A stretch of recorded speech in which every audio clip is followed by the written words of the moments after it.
volta.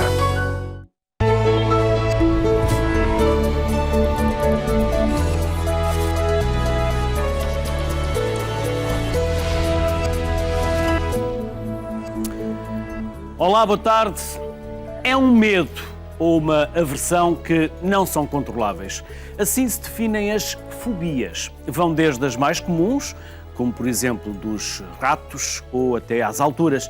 Também às mais invulgares, como por exemplo tomar banho ou ter medo de plantas. Afinal, a que se devem estes medos, como devemos geri-los e como os poderemos tratar, deixo as questões para os especialistas que reunimos aqui no estúdio. São meus convidados para hoje Pedro Brás, é psicoterapeuta e diretor da Clínica da Mente, Jorge Leiria Lopes, psiquiatra na Clínica Europa, e Joana Marques Alves, jornalista e autora do livro O Pequeno Livro das Grandes Fobias. Aos três, bem-vindos ao Sociedade Civil. Obrigado pela vossa disponibilidade. Obrigado pelos próximos 60 minutos que nos vão dedicar. Eu não tenho fobias. E vocês? Silêncio. Eu também não. Não? Não. Ninguém? Eu admito, eu tenho. E tem? Silêncio. Ou também tem alguma resposta? É possível que sim. É possível? Ainda não a detectou? É possível termos uma fobia e ainda não a termos detectado? É possível. Ou mais tarde, ao longo da vida, quando somos confrontados com uma situação ou com perceber isso com um depois momento? mais tarde, sim. Sim. Porque, enfim, estamos a falar de infância, a forma como a nossa infância decorre, não é? E a partir de certa altura começamos a ter outras capacidades de nos conhecermos e de percebermos determinadas coisas que antes podíamos não ver como uma fobia, nem sequer sabíamos o que é que isso significava. E um sintoma qualquer faz com que a pessoa perceba que pode ter uma fobia. De qualquer maneira, a fobia é um termo, não passa de um termo técnico que tem as suas origens, etc., mas porque há necessidade de classificar, não é? Dar nomes às coisas, digamos assim, mas por trás de qualquer fobia, ou de múltiplas fobias, ou de múltiplos motivos de ansiedade, há pessoas. Isso é fundamental e é a base de tudo, a pessoa, aquela pessoa. Então já vamos Duas dissecar um fobias. bocadinho mais as fobias. Sim. Gostava, para além daquela pequena introdução em que eu vos apresentei, gostávamos de saber um bocadinho mais sobre vocês. Podemos começar por si, Pedro? Bem, sou Pedro Brás, psicoterapeuta, e a psicoterapia é uma ciência que ajuda as pessoas a ultrapassar e a gerir melhor as suas emoções. As fobias, como outras perturbações mentais, estão ligadas intrinsecamente às emoções, e nomeadamente, neste caso, aos medos. Uma fobia é um medo excessivo, e falamos em fobia quando não reconhecemos a gravidade de determinada experiência. Tem fobia de falar de si? Porque eu perguntei-lhe... Pensei logo, não é? Não, eu gostava de... Como é que o Pedro fez o seu percurso profissional até agora? Bom, Se é que não tem fobia disso. não, nada. Bom, a mente humana, e pela razão pela qual sou psicoterapeuta, a mente humana sempre foi uma paixão, e o comportamento, e porque é que as Tinha pessoas... curiosidade? Curiosidade desde pequenino, e logo dentro das disciplinas da hipnose e da programação neurolinguística, que são áreas técnicas de influência humana do seu pensamento. Acredita na PNL? Sim, não é uma questão de crença. A PNL é um conjunto de técnicas, um conjunto de conhecimentos que ajudam as pessoas a gerirem de forma diferente aquilo que pensam e a forma como se comportam. É uma disciplina, não é, que tem efeitos práticos fantásticos na influência das pessoas. Acredita no hemisfério esquerdo, no hemisfério direito? Mais memória, mais razão? Aqueles mais existem. mais... O hemisfério esquerdo e o direito existe, não é? Não sou um adepto das teorias biológicas do nosso comportamento. Eu acho que o nosso comportamento é o produto da aprendizagem que nós fizemos, não da forma como o nosso cérebro está. Para mim, o cérebro é um órgão que funciona de igual para todos. Agora, o que lá pomos dentro ao longo da vida é que vai mudando aquilo que somos e formando a nossa personalidade.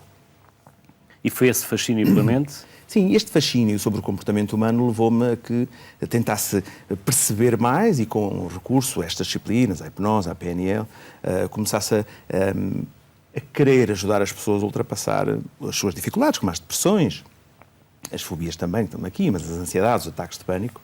E pronto, e naturalmente foi crescendo esta minha aprendizagem. Formei uma clínica que agora está espalhada por todo o país a fazer psicoterapia, a complementar outras terapias que também funcionam na saúde mental, para que as pessoas tenham mais uma solução e mais uma oportunidade de melhorar num flagelo tão grande que é a saúde mental e as suas doenças e as suas perturbações. E o Jorge? O que é que nos pode contar sobre si? Sobre mim? Estava pensativo. Estava a ouvir e estava a olhar para o cenário, mas estava a ouvir sobre mim. O porquê da psiquiatria será isso? Uma história longa. Nós na medicina fazemos muitas cadeiras, não é? Não sei quantas cadeiras eu tive, são 6 anos a fazer cadeiras, não é? E depois entramos nas cadeiras clínicas, digamos, pelo menos no meu tempo era assim, as coisas agora são diferentes, creio eu, mas que e tínhamos cadeiras, tínhamos coisas para fazer, mais uma. Eu lembro-me que na cadeira de psiquiatria foi muito mauzinho, a coisa foi muito mazinha. Quem os professores para si ou... Não, eu é que fui muito mauzinho. Não, era mais uma cadeira, não me trouxe nada de novo, era mais uma, a seguir vinha outra e era necessário fazer exames e tal. Houve uma altura que eu senti necessidade de, já quando tinha terminado, e descobri a psicoterapia psicanalítica. E aí é que eu percebi o que era, para mim, o conhecimento da pessoa, não só da pessoa física, mas principalmente o mental, não, o psicológico. Eu costumo dizer que é qualquer coisa que não tem limites, não é? E o prazer que isso nos pode dar, porque estamos com a pessoa e estamos a aprender, não é? Principalmente nas psicoterapias, se calhar isso acontece. Não sei, pelo menos... E foi essa experiência desse desconhecido de mim que eu fui conhecendo, coisas que eu não imaginava, e isso ajudou-me a conhecer os outros também, não é? Talvez tenha sido o clique e o ponto de partida para quando eu precisei de fazer a escolha, porque tínhamos um exame que tínhamos de fazer depois do internato geral, tínhamos que fazer um exame para podermos escolher uma especialidade.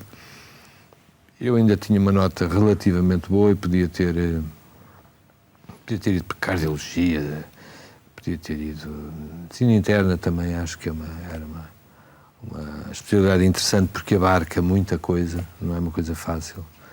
E tinha muitas especialidades para onde escolher e, a certa altura, não, vou escolher mesmo esta. E fui o primeiro, naquela altura, salvo erro, segundo as notas, a escolher a psiquiatria e tive a sorte de ir para uma equipa fantástica, com um mestre fantástico e outros mestres fantásticos. E assim foi. E a partir daí nunca mais acabou. Joana, jornalista? Exatamente. Onde e para trás, qual foi o percurso? Eu comecei... E porquê já agora? Porquê? Porque o meu pai foi jornalista. Não durante muito tempo, mas foi jornalista. Onde? No SET, que já não existe. E agora não me recordo em que mais sítios, mas sei que foi no SET. Portanto, havia aí um bichinho. Havia, ele não incentivava muito, mas eu gostava de escrever, gostava de ler. Bom senso. Exato. Mas eu gostava de escrever, gostava de ler. Sabia que havia, não era como nos filmes, mas que havia aquela, o que nós chamamos, e a adrenalina das redações, não é? Eu queria experimentar isso. Então fui para a Faculdade de Letras, tirei um curso da Faculdade de Letras e tinha parceria com o Correio da Manhã para um estágio. estagiei no Correio da Manhã a pensar, já cheio de preconceitos, não é? Confesso, em relação ao Correio da Manhã, não é? Foi uma excelente escola. Não, adorei começar no Correio da Manhã, foi maravilhoso. E a partir daí, estágio curricular, Joana, acabei. Correio da Manhã nas redações dos outros jornais é dos primeiros jornais a serem lidos. Não, e às claro. vezes dos primeiros a desaparecerem. Não, é verdade, é verdade. Eu estou a dizer aquele preconceito enquanto leitora, não é? Porque existe muito preconceito, falando com outras pessoas, vais para o Correio da Manhã, vais começar por aí. Foi a melhor coisa que me aconteceu, porque dá uma grande escola para se começar. E pronto, e fiz o estágio, acabei por trabalhar lá, saí e há 4 anos e meio, julgo eu, que estou no Semanário Sol, que entretanto se juntou ao Jornal I, é a mesma redação, por isso trabalho neste momento para o I e para o Sol. E foi num trabalho para o Jornal I que eu fiz uma reportagem sobre fobias e juntei 3 ou 4 casos, agora não me recordo, de pessoas com fobias e foi a partir daí que surgiu o livro, porque o Grupo de Saída de Emergência reparou na reportagem, entrou em contacto comigo e disse, que tal fazermos aqui uma reportagem em Ponte Grande? Arranjares mais histórias e fazermos um livro com isso. E pronto, e saiu o pequeno livro das grandes fobias. Que vamos visitar ao longo do programa. Para já, estávamos aqui a ver a capa. Joana Marques Alves, o pequeno livro das grandes fobias, histórias sérias e por vezes divertidas de quem convive com o medo. Pedro, é divertido ou é assustador ter fobias? É horrível, porque além do sofrimento, não é?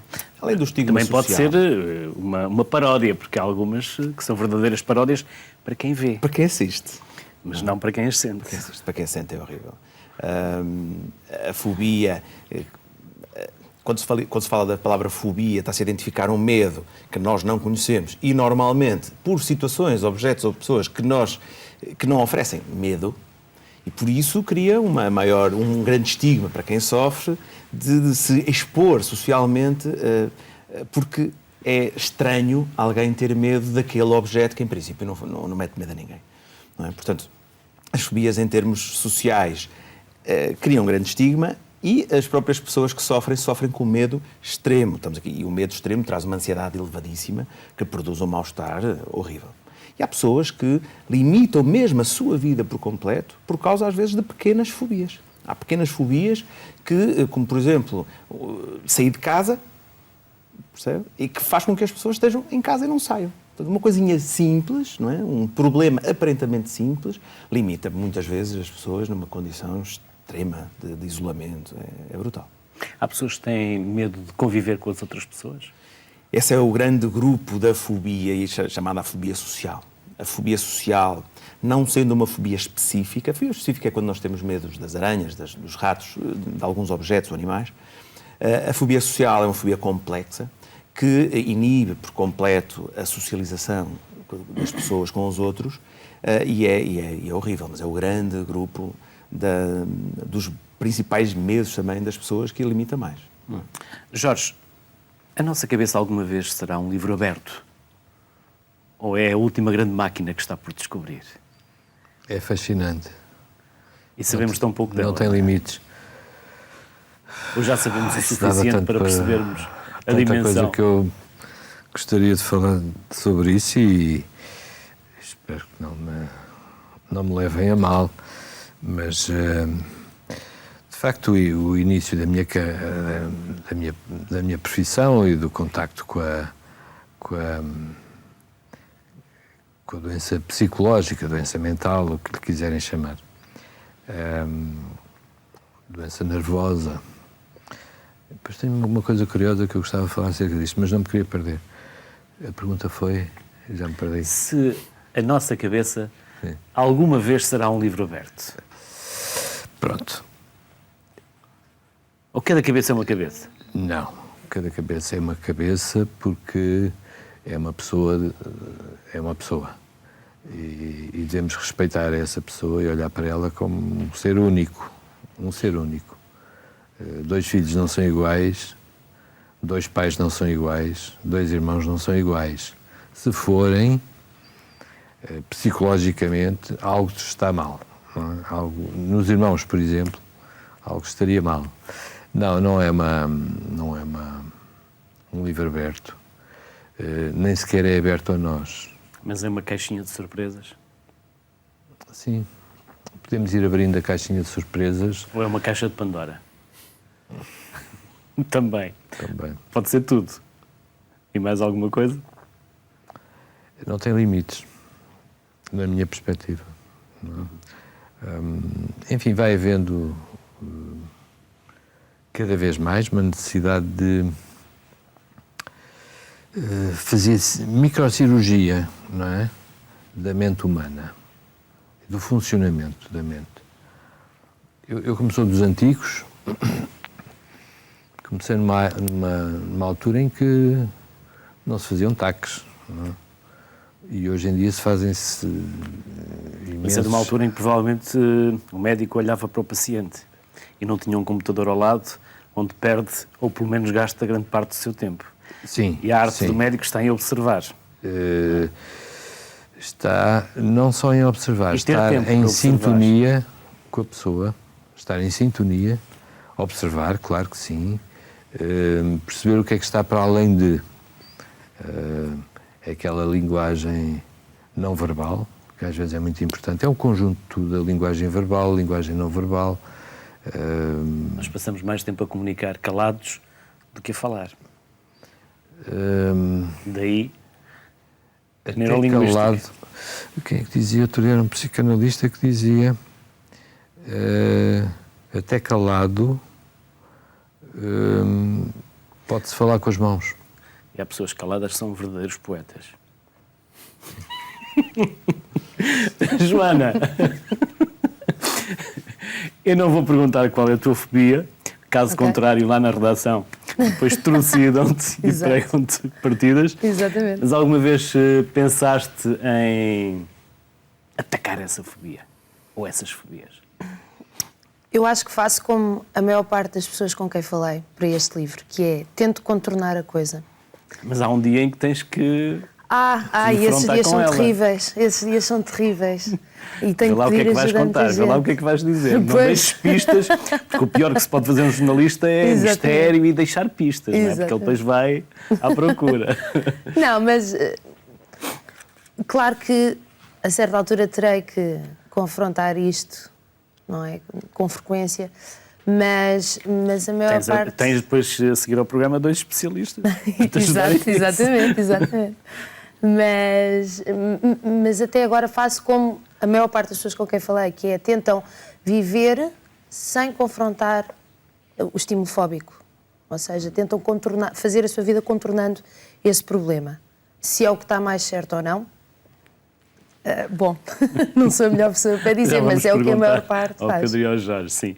E então, e já te defrontaste, apesar de tentares e procurares não te defrontar com ele, já te Infelizmente deparaste com ele. Infelizmente E nessa já. altura, paralisas ou foges? Paraliso. E eu consigo... acho que me identifiquei mais com as pessoas exatamente porque eu percebia o que é que elas viviam. Quando elas me diziam é uma sensação de paralisação e não conseguia reagir, pânico, choro, falta de ar, eu conseguia perceber porque eu passo exatamente pela mesma coisa.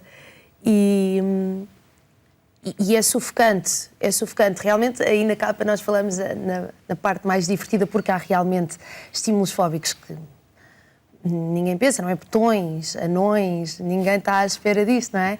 Mas a pessoa sofre muito com isto porque não está à espera e de repente é confrontado com algo que a deixa muito nervosa e que não consegue controlar, não é? É muito difícil de contornar esta questão. E já tiveste ataques de pânico perante essa fobia? Já.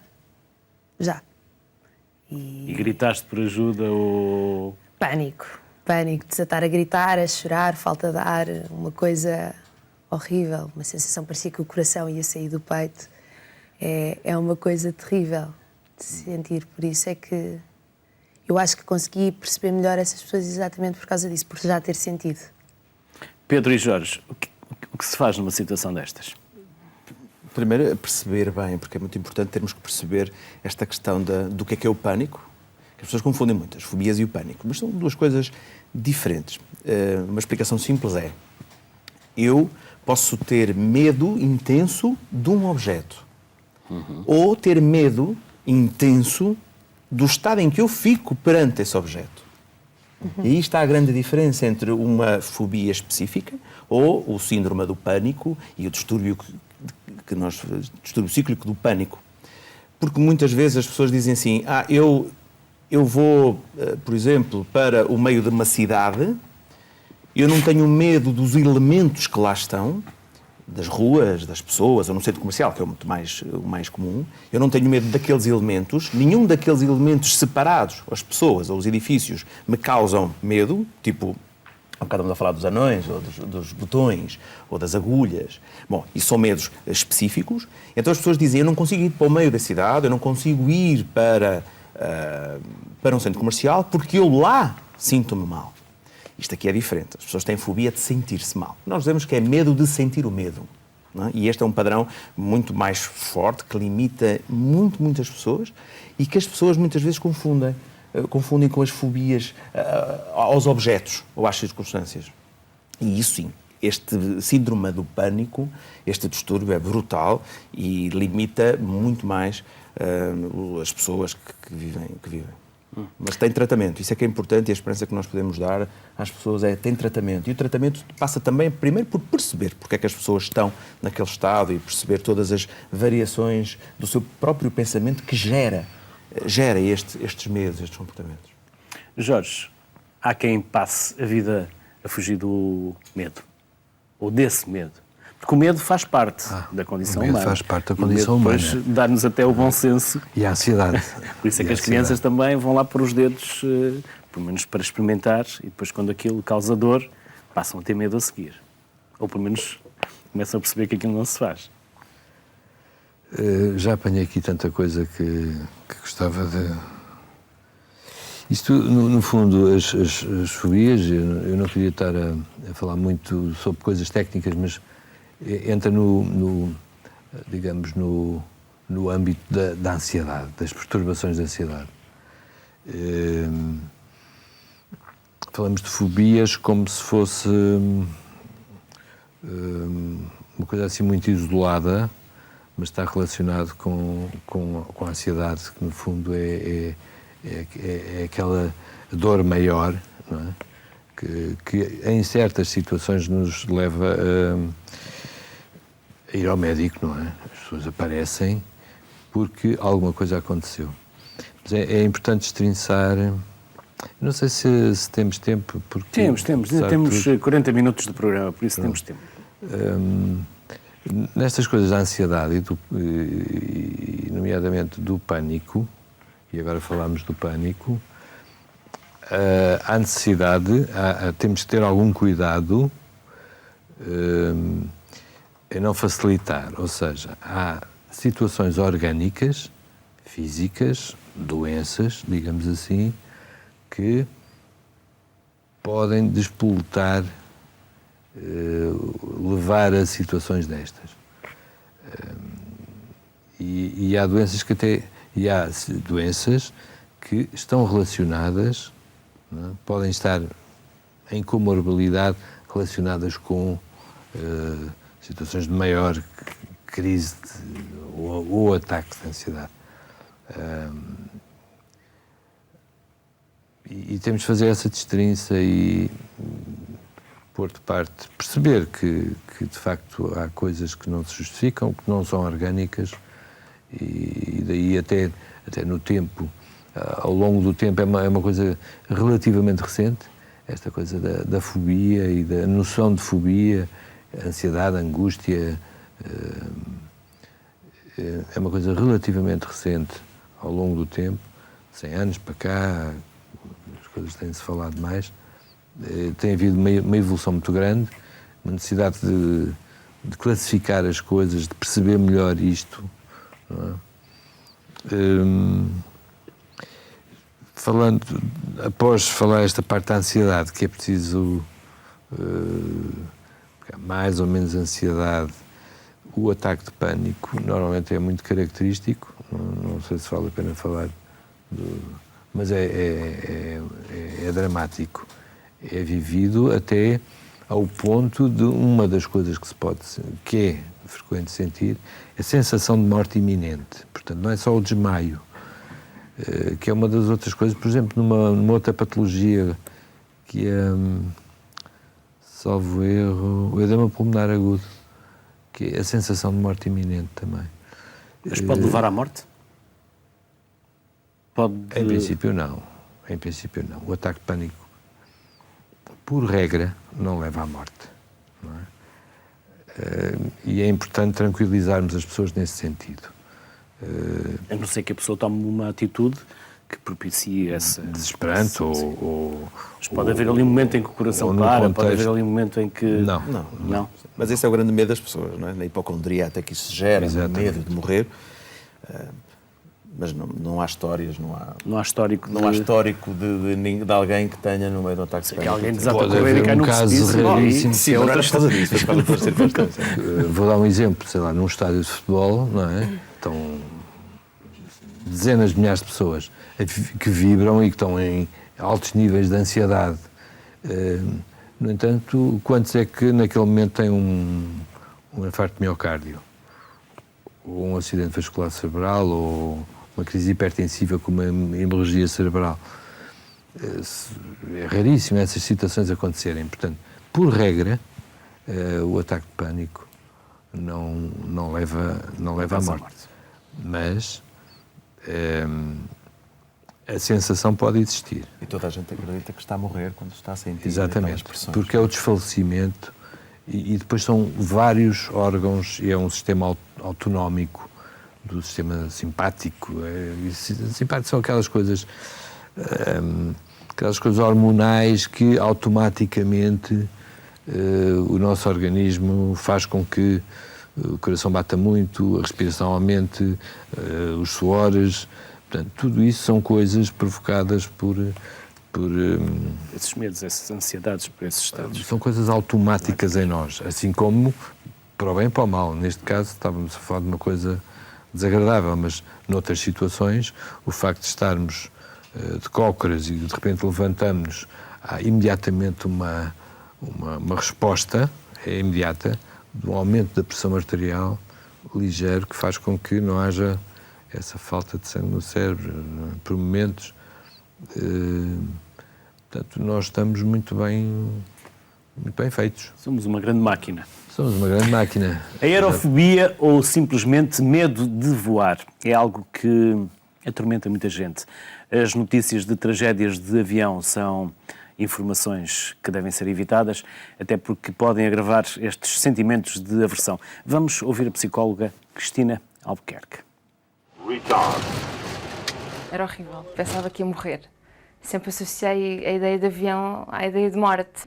Acho que nem sequer é medo de cair, a turbulência deixa-me aflitíssima, pronto, ansiosa e corre mal, pronto, é horrível, uma sensação horrível. Estas pessoas tinham aerofobia, ou seja, um medo enorme de andar de avião. As pessoas que têm este problema têm uma distorção na percepção de perigo, no sentido em que quando vão viajar de avião quase que vão como se fossem caminhar para a morte, não é? Ouve-se falar nos aviões, sobretudo quando há acidentes, não é? E, portanto, quer queiramos, quer não, nas pessoas que têm predisposição, enfim, para serem mais ansiosas, é essa informação que elas vão registando. Cristina Albuquerque faz parte de uma equipa que ajuda as pessoas a controlar a ansiedade, a grande inimiga na hora de entrar num avião. Temos profissionais da área da aviação, nomeadamente pilotos, tripulantes de cabine, engenheiros aeronáuticos e controladores de tráfego aéreo que fazem parte da equipa juntamente com os psicólogos. A asa não é uma coisa rígida e fixa. Depois de acidentes com aviões, a procura de ajuda aumenta, principalmente por quem tem de viajar para garantir o posto de trabalho. E temos tido casos realmente de carreiras profissionais que foram interrompidas ou pessoas que já estão a pensar, inclusivamente, despedirem-se do cargo que têm porque ele obriga a deslocações aéreas. Em muitas situações, o medo é superado com recurso a bebidas alcoólicas ou comprimidos.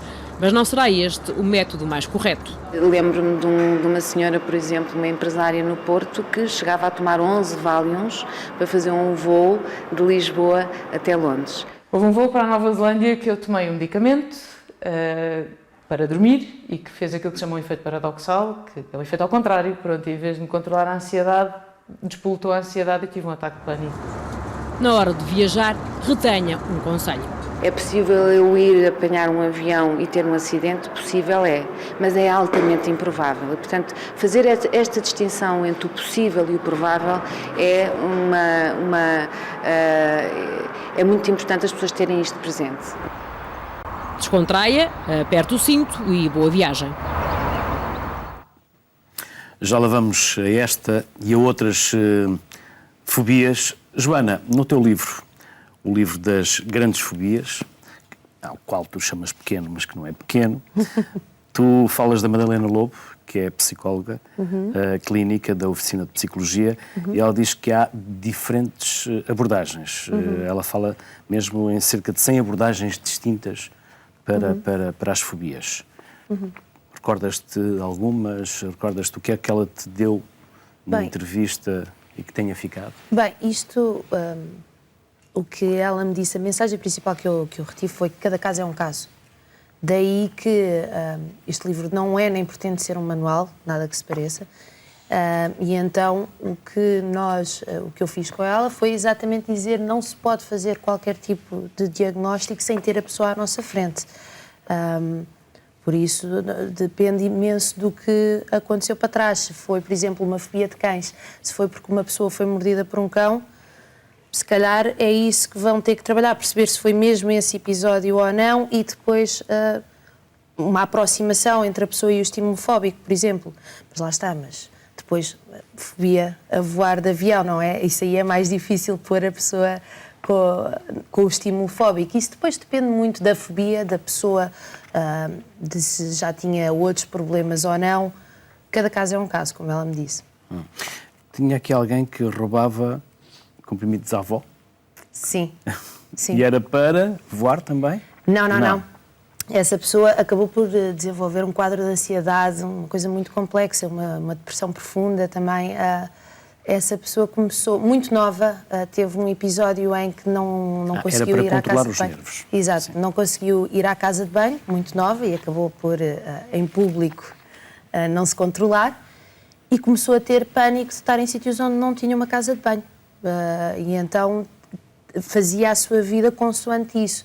Não ia, por exemplo, a um concerto com os pais, acho que essa pessoa fala exatamente sobre isso, um concerto com os pais, porque não tinha como ir à casa de banho e como tinha muita gente à volta, tinha medo de não chegar à casa de banho a tempo. Os exames, por exemplo, nas escolas eram um martírio, porque sabia que tinha que ficar fechada na sala X horas a fazer os exames e que não podia ir à casa de banho. Então acabou por roubar comprimidos à avó, calmantes, para automedicou-se, não é? Para tentar fazer face a este problema. Os pais podem criar fobias? O meu pai pôs-me no meio de galinhas. Isso o pai estava a tentar ajudá-la.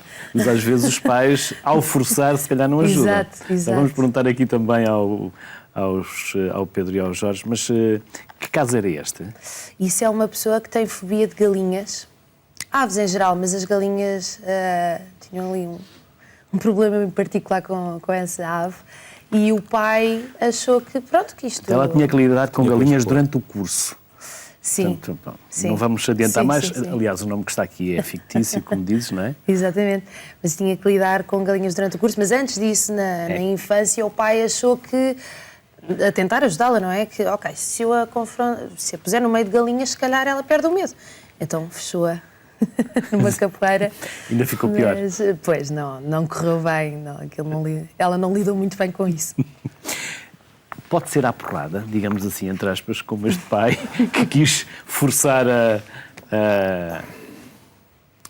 mudança. Bom, há várias técnicas terapêuticas e psicoterapêuticas. Mas nunca a bruta. Não, a bruta não. Isso é aumentar a violência. Mas há uma linha da psicoterapia, que é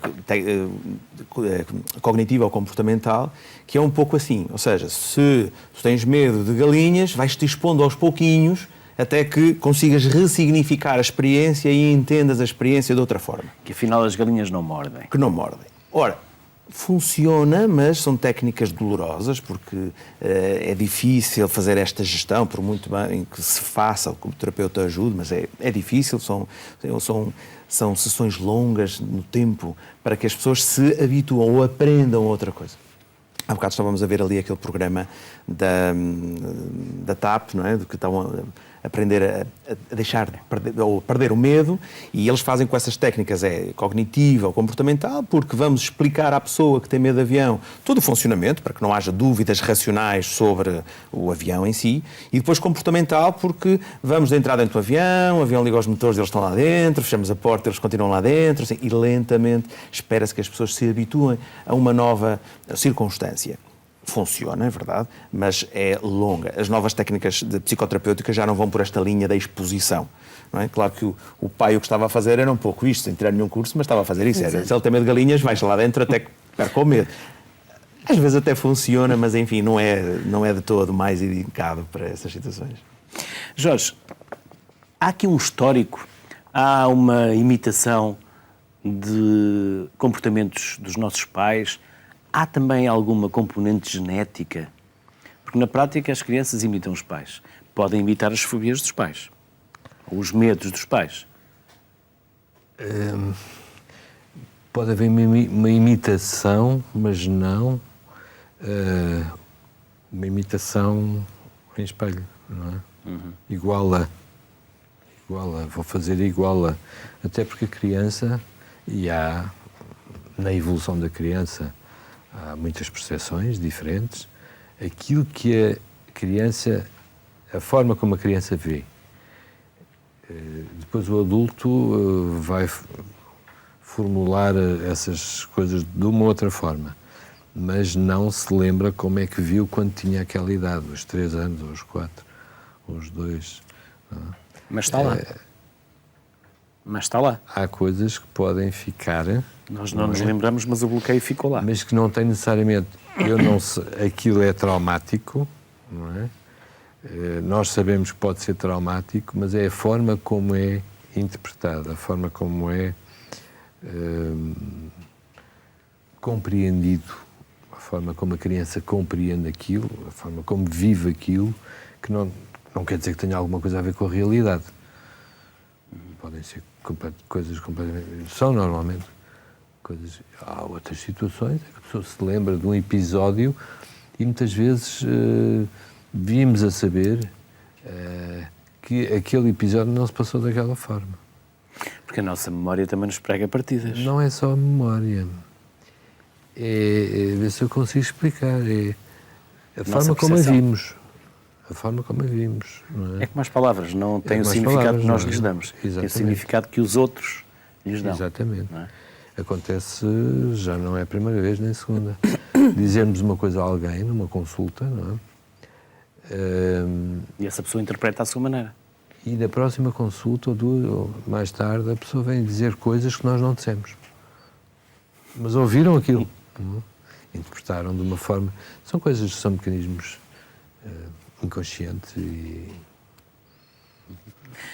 Joana, viste pessoas traumatizadas ou pessoas de bem com a vida? Depende. Há histórias aí, eu tenho um caso de uma pessoa, parecido com o que estávamos a falar há bocado, uma pessoa que ficou 6 meses sem sair de casa, porque não conseguia sair de casa. E aí esses casos mais extremos, muito mal com a vida. Tu tens aqui num dos capítulos, não estou curado, mas consigo viver a minha vida normalmente. Sim. Será? Sim, não é esse citação. caso, mas esse caso, sim, acho que esse caso é um caso de claustrofobia. De uma pessoa que teve que acabou por recorrer à medicação e já consegue fazer mais ou menos uma vida normal, mas antes disso não andava de metro, não andava de comboio, não andava de elevador, sempre que havia muito trânsito tinha que abrir as janelas do carro e começar à procura de uma saída porque não conseguia estar ali, e condiciona muito a vida de uma pessoa, não é? Quando... Lá está, coisas como a claustrofobia, em que não é algo específico, são várias situações do dia-a-dia em que a pessoa se pode sentir enclausurada, não é? Isso, uma pessoa acaba por viver de uma forma muito reprimida. Como é que uma pessoa é feliz sabendo que não pode fazer isto, aquilo, aquilo outro, e está sempre restringida a uma série de coisas por causa disso.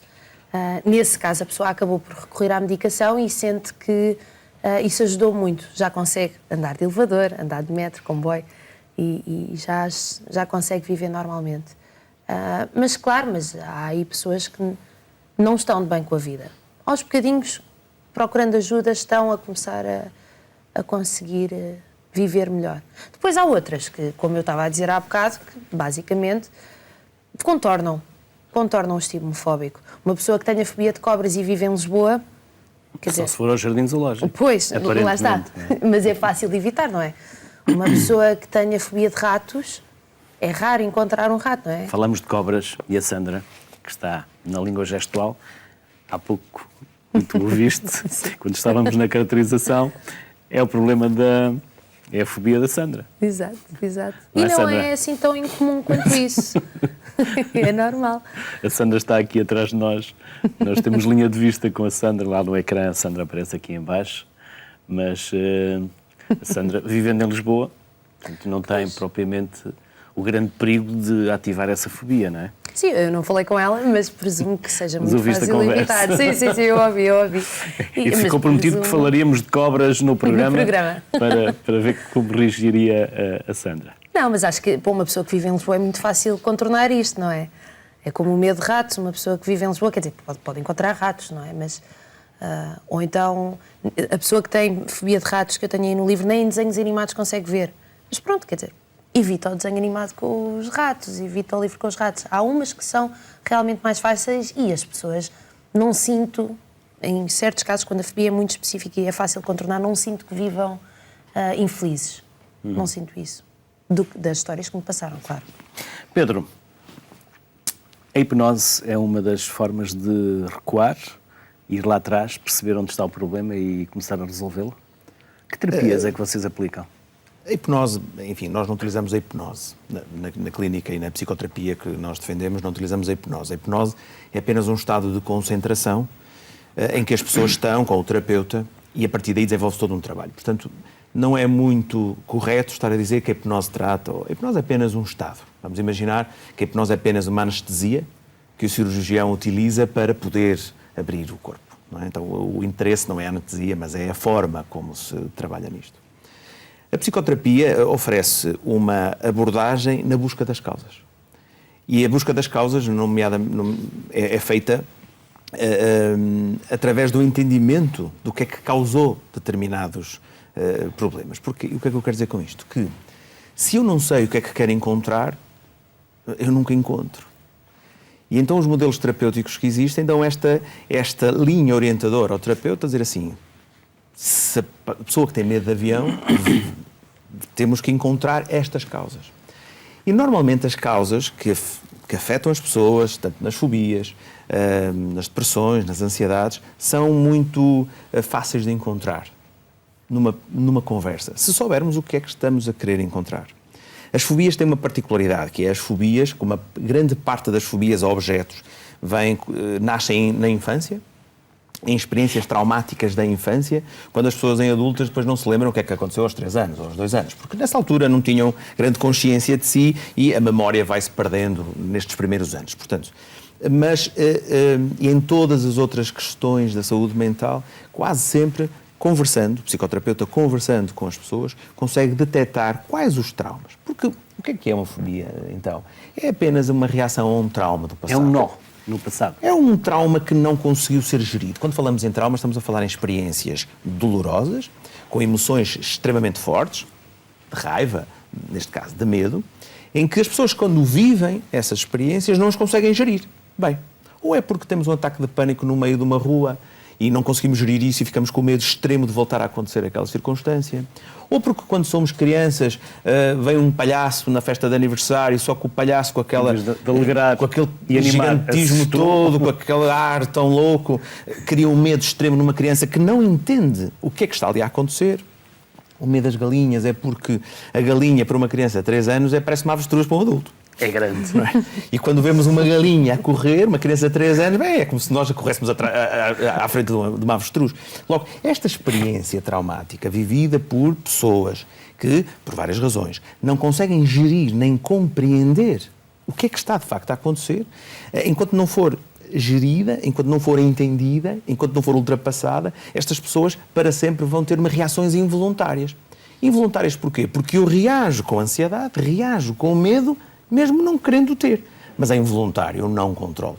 Então, como dizia a Joana bem, as pessoas tentam evitar. E ela estava ali a falar há bocado, temos medo de ratos, pronto, não vamos ter com os ratos. Temos medo de escadas, ok, vamos de elevadores, ou temos medo de elevadores, vamos de escadas. E há uma das perturbações que mais difícil é para o ser humano, que é o transtorno obsessivo, que depois está tudo misturado, ou seja, isto é verdade que isto pode ser posto tudo em caixinhas, mas depois é tudo misturado, não é? E o transtorno obsessivo, há várias dimensões, mas uma das dimensões mais horríveis que o ser humano pode ter, e pela minha experiência, é o medo de ter pensamentos, determinados pensamentos. E tinha um amigo, cliente, que falou, e até fez um testemunho neste sentido, numa televisão até, que dizia assim: isto é tudo muito fácil quando nós temos medo de ratos. Não temos ratos em casa. Quando temos medo de elevadores, é fácil, vamos de pescadas. Se tenho medo de centros comerciais, vou à mercearia. E se eu tenho medo dos meus próprios pensamentos? O que é que eu faço? Não é? Fujo de mim próprio. Mas não dá. E aí é que é o sufoco extremo. Mas tudo isto, como estávamos a conversar, baseia-se, todas as fobias, todos os nossos medos, não racionais, não normais, porque os medos também são normais, a ansiedade é normal, quase todas têm a sua gênese num trauma. Um trauma, para repetir, é uma experiência de veras excessiva, com as suas emoções de medo não controladas, que nos alimentam uma reação involuntária. O tratamento, então, qual é o tratamento mais... uma proposta de tratamento, há várias. Uma proposta de tratamento indo às causas, a medicação trabalha muito no sintoma, indo às causas é ajudar as pessoas a compreenderem este efeito involuntário nela e conseguir, trabalhando com a sua própria imaginação, trabalhando com a sua própria, com os seus próprios pensamentos, ressignificar a experiência.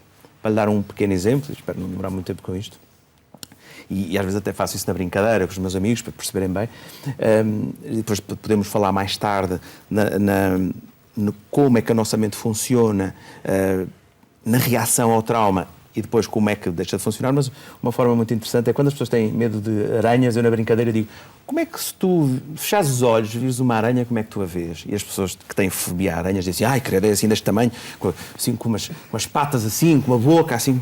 E eu na brincadeira digo assim: poça, se eu imaginasse dessa forma também eu tinha medo. É tudo uma questão de representação mental. Ninguém acha que a aranha é deste tamanho. Toda a gente sabe que a aranha é pequenina. É como temos medo dos extraterrestres. Todos eles são horríveis, com muitas cabeças, com muitos olhos. Se fossem Cláudia Schiffer, toda a gente gostava de visitar extraterrestres. É isso. Mas veja só, o medo da aranha, as pessoas têm-no porque representam a aranha de uma forma negativa. Qual é o tratamento? O tratamento é super simples, é pedir à pessoa para ressignificar esta imagem mental. Como? Modificando-a. Pô-la pequenina outra vez, calçar a aranhazinha com os sapatinhos, com uma viola a tocar, ou seja, é ridicularizar a imagem, pintar os lábios, é ridicularizar a imagem mental que eu tenho e ajudar a pessoa a transformar uma imagem distorcida numa imagem que não crie um medo involuntário. Bom, e esta é uma das técnicas terapêuticas que se podem fazer para terapias simples, não é? Mas é distorcer a imagem que já está distorcida. Jorge, mas primeiro é preciso ter o impulso, ter a reação de tratar a sua própria fobia, não é? Esse é o primeiro passo e é um passo fundamental. De procurar ajuda, é isso. Pois no livro da Joana, há muitas pessoas que não quiseram procurar ajuda e podemos perceber em alguns casos, porque estão descritas fobias que não interferem muito com a vida da pessoa. Agora, quando existem ataques de pânico, não é? Isso as pessoas não aguentam. E o sofrimento é de tal ordem que acabam por procurar ajuda. E aí temos que perceber... Algumas até têm medo de ser ridicularizadas. Aos cuidados primários, se vão ao psiquiatra, se não vão ao psiquiatra, se tomam-se umas coisas... E devem tomar assim umas coisas ou não? Ora bem, podem tomar. Ora bem, relativamente ao ataque ataque de pânico é de tal forma violento que é importante as psicoterapias, os vários tipos de psicoterapias, acho importantes e complementares no tratamento. Mas eu compreendo que haja uma certa urgência em diminuir sintomas, não é? E cada vez mais há medicamentos que, sem colocar as pessoas a dormir ou sem as colocar dormentes, e continuando a estar ativas, conseguem levar uma vida praticamente normal, sem problemas, e desde que a coisa seja bem explicada e bem feita e com alguns cuidados, porque as pessoas ansiosas normalmente são mais suscetíveis à medicação. Portanto, há assim uma série de truques, entre aspas, não é? Ou procedimentos que são mais corretos perante esse tipo de pessoas. Não há que ter medo de procurar ajuda, e normalmente as pessoas procuram porque têm os ataques de pânico, que isso é que é muito ansiogénico. Nem ter vergonha. A vergonha é roubar. Pois, há uma coisa que no outro dia estava a dizer, tem a ver com esta coisa do estigma.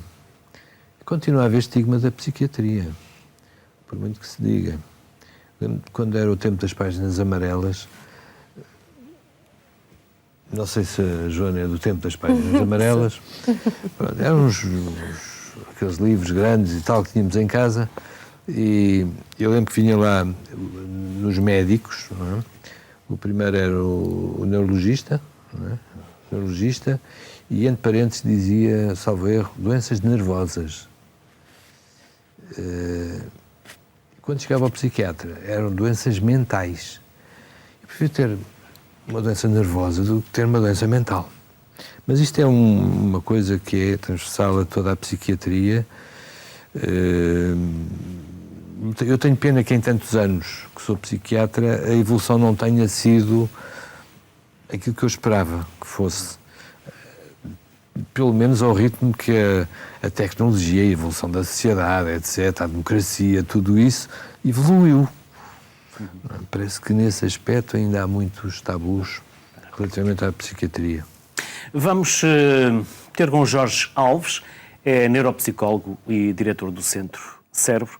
Junta-se agora a nós via Skype e vai falar-nos da realidade virtual e de outras técnicas. Olá, Jorge. Olá, boa tarde. O Jorge já nos acompanha aí desse lado no Skype há algum tempo. Jorge, como é que funciona este tratamento? O tratamento baseia-se no princípio da terapia da exposição e o paciente vai sendo expondo, vai progredindo gradualmente num ambiente virtual, pode ser através de um sistema de óculos 3D ou noutro sistema mais imersivo ou menos imersivo, em que nós decompomos todas as partes, todos os pedacinhos da situação a que ele tem medo e vamos progredindo gradualmente para ele se habituar, para reaprender que o medo é passível de ser ultrapassado. Por exemplo, diga, Jorge, pode continuar. Avião, por exemplo, na fobia de avião é algo que é muito útil, porque uma alternativa seria ir ao terapeuta com o paciente, mas não é muito realizável.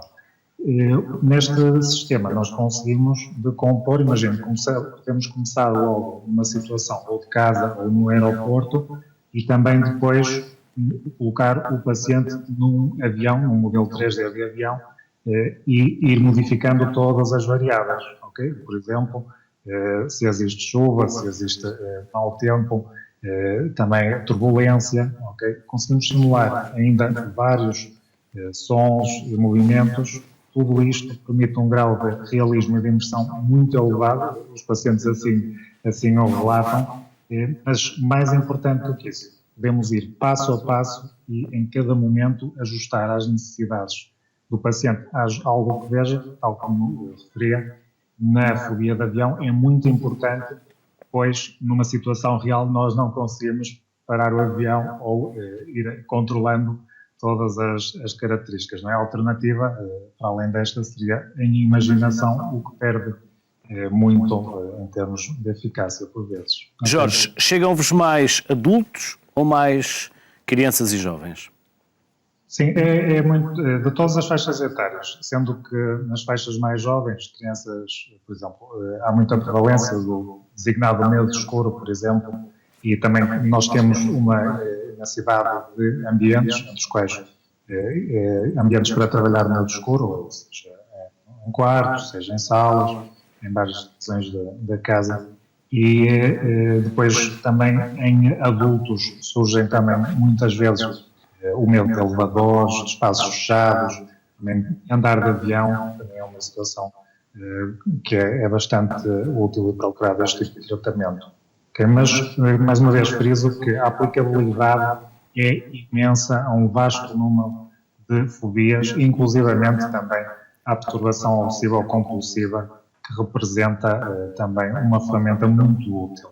Uma grande vantagem destas terapias é que permite, naqueles pacientes que têm uma maior resistência a realizar terapias, permite-nos ter um passo inicial e depois também a realizar a terapia em si. Muitos pacientes relatam que fazem uma transição e que ultrapassam através da realidade virtual, outros precisam deste passo e depois da exposição real ou outro tipo de abordagem para ultrapassar o problema, mas de facto é algo que representa para aqueles pacientes difíceis que nós chamamos, não é, a nível de complexidade, é algo que lhes permite iniciar. Jorge Alves, obrigado por ter vindo à Sociedade Civil, obrigado também por ter participado connosco no programa sobre fobias. Até uma próxima, Jorge. Obrigado. Até uma próxima. Temos 3 minutos, nós aqui vivemos todos os dias com a fobia da velocidade do relógio. Ele corre e não espera por nós. 3 minutos, 1 minuto para cada um. Pedro, que outras fobias é que ainda existem assim com mais frequência e nós não falámos aqui? A fobia social... A fobia das bactérias, não é? A fobia social é o grande bolo. temática, o grande bolo das grandes fobias. E já agora, é tão importante isto, 80% das pessoas alcoólatras que consomem demasiado álcool fazem-no para conseguir ultrapassar a fobia social. Uhum. Pessoas que antes de sair do trabalho bebem álcool para conseguir desinibir, é como se fosse um medicamento, mas com os efeitos, enfim, nefastíssimos, para conseguir estar bem perante os outros no trabalho. Portanto, a fobia social, muitas vezes não olhada, é das principais fobias que limita a qualidade da vida das pessoas e muitas vezes as pessoas não sentem que é da sua personalidade e não um problema psicológico que tem cura e que tem tratamento. Jorge. Já agora, aproximo por aí mais, agora já não dá tempo mesmo. Sim, num minuto. Que é esta coisa da fobia social, os outros, a imagem e tal. Isso leva-me a uma questão que me faz pensar muito, que é que raio de sociedade é esta, por onde é que caminhamos, não é? Parece que precisamos de viver segundo padrões, não é? E até que ponto, a minha sensação é que cada vez mais, é uma sensação, não é mais do que isso, não há estatísticas que eu saiba, não há estudos, em Portugal não sei se há, espero que haja, mas também é difícil. Dá uma sensação que cada vez há mais casos de crise de ansiedade em pessoas novas, jovens. Quero falar do aspecto e, portanto, o porquê disso, não é? O que é que se estará a passar? As depressões mascaradas, aquelas depressões que não aparecem, também nos jovens, e quero dar um alerta em relação a isso, o que é que se estará a passar. Há muita coisa que se passa, mas isso tem a ver com a saúde mental e não queria deixar de dizer, peço desculpa, que também há e continua a haver a psicanálise e a psicoterapia como técnicas, a meu ver, com muito sucesso, não são panaceias, mas com muito sucesso em determinadas situações. Sim. Joana, neste livro para o qual verteste os casos e os relatos que tiveste nessa reportagem, as pessoas viviam solitariamente ou em casal ou em grupo? Onde é que eu quero chegar com isto? Essas fobias afastavam essas pessoas das outras pessoas e tornavam-nas solitárias? Depende. Porque depois não é fácil viver também com algumas destas fobias na pessoa que está ao nosso lado. Não é? Claro, depende, lá está. Se for a questão da agorafobia, não querer sair e ter problemas em sair da sua zona de conforto, ou se for a claustrofobia, se for algo que condiciona muito a vida da pessoa, claro que sim, claro que vão ficando cada vez mais solitários e têm problemas na convivência com as pessoas que as rodeiam. Agora, lá está, há de tudo um pouco nesse livro, porque há casos em que isso não afetou nada e as pessoas continuam a conviver normalmente. Pedro, Jorge e Joana, obrigado por Obrigada. estes 60 minutos fantásticos, porque é isso que faz a sociedade civil, a excelência dos seus convidados, e hoje aqui ficou demonstrado mais uma vez. Obrigado por partilharem connosco os vossos conhecimentos e saberes. Joana, ainda está à venda o livro? Está, sim. E como diz a Joana aqui na contracapa, afinal, quem não tem a sua fobia? Este livro pode ajudá-lo ou ajudá-la a descobrir a sua. Fique bem e, se precisa de ajuda, procure essa mesma ajuda. Fique bem. Boa tarde.